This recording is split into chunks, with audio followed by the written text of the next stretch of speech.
I think we are all in love with Enoch, as Enoch is the lover of our souls, as he has been so concerned for the plight of our souls on this earth. And so it is we who cherish him and love him so much that desire to publish his works. But to publish his works is not enough. We must seal in the book of the publication the sword of defense, for Enoch has been maligned and denounced, and Origen, who defended him, was made anathema, him and his doctrine. And so you see, we must interpret the word of Enoch. We must give understanding to its pages so that it does not appear as a book of mythology and galactic wars, but as a reality of the present hour, containing the great mysteries cherished by Jesus Christ, the Essenes, the disciples, and most of all, beloved John. Even the book of Revelation itself is very close to the teachings of Enoch. So we discover that an almost superhuman battle has been waged to suppress this book. It has been denounced, maligned, banned, edited, miscopied, or misquoted, no doubt burned and shredded, and last but not least, lost for 1,000 years, not to surface until an 18th century explorer trekked through distant Ethiopia in search of a rumored copy. Until that day, all but a few sentences from the book of Enoch, hinting at some mysterious tale of an unearthly origin of evil, had been lost to the eyes of men. What in this book's content merited such scorn? What themes so infuriated the Christian theologians who banned its content as heresy? What caused a Jewish rabbi to pronounce a curse upon those who believed the book of Enoch? It is a long and intricate saga, but most deserving of our attentive ear. 1,500 years have brought to light today not only the book of Enoch itself, but also the first glimmers of the conclusive evidence that will clearly expose the great error of judgment cast against the book of Enoch by the authorities in church and temple. After many long centuries of obscurity, the book of Enoch was brought to light 2 centuries ago by Scottish explorer James Bruce.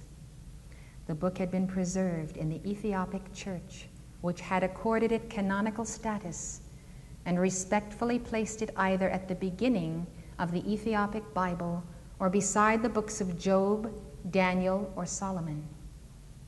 Bruce brought 3 Ethiopic copies of the book of Enoch back to Europe, one of which went to Oxford's Bodleian Library.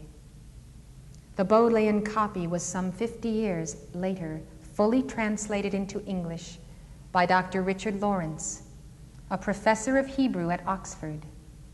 Subsequent translations and editions of the book of Enoch, based upon several additional manuscripts of the book, which also surfaced in the 19th century, have helped familiarize the world with this long-forgotten work of the Judaic tradition.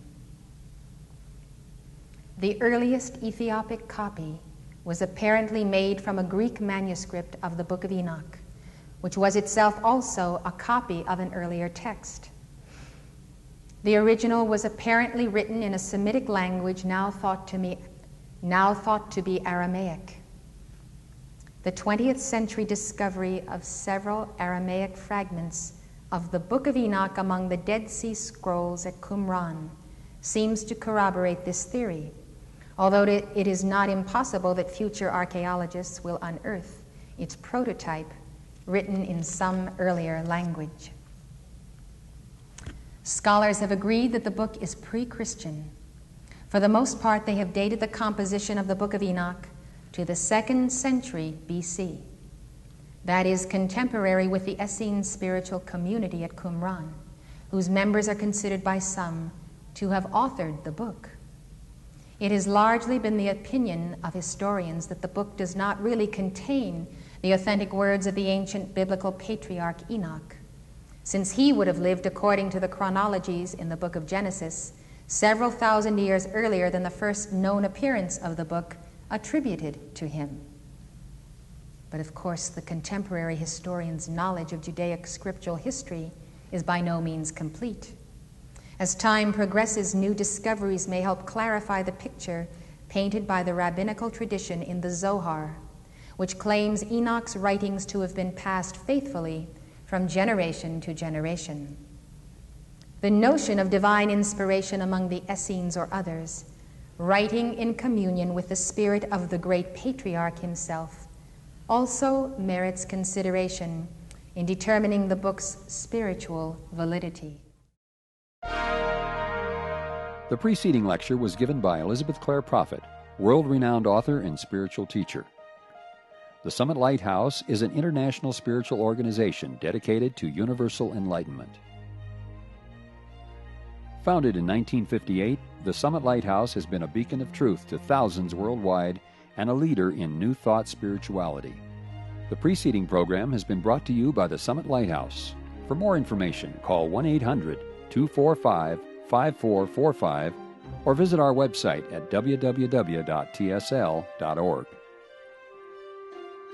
Outside the USA, call 406-848-9500 or write to the Summit Lighthouse, 63 Summit Way, Gardner, Montana, 59030 USA.